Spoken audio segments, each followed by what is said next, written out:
Welcome to your Practice Review full-length mock exam, a simulated test experience designed to help you apply everything you've learned and get comfortable with the CSTE exam format.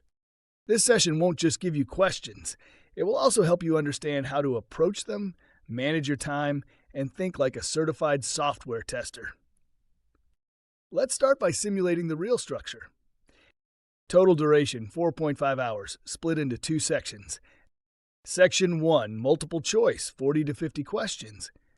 Section 2, constructed response, 3 to 5 essay questions. Sample constructed response prompt.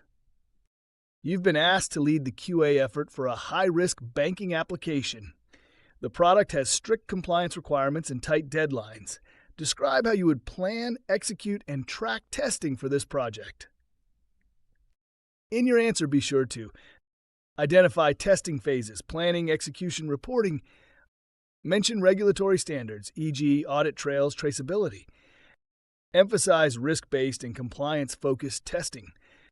Show how you'd communicate with stakeholders and prioritize issues. Tips for reviewing your practice exam.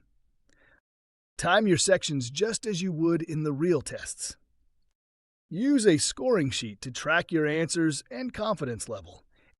Reread essay answers to check structure, clarity, and relevance.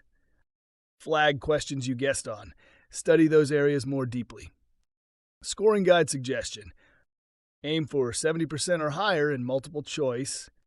Review essay responses for clarity, completeness, and alignment with QA best practices. Final strategy reminder. Use what you've learned from this course as your guide. Stick to structured answers and testing terminology. Keep your approach practical, clear, and rooted in industry standards. Completing this mock exam puts you in a strong position for the real CSTE exam. Trust your preparation and take this final step seriously. You're nearly there. Go finish strong.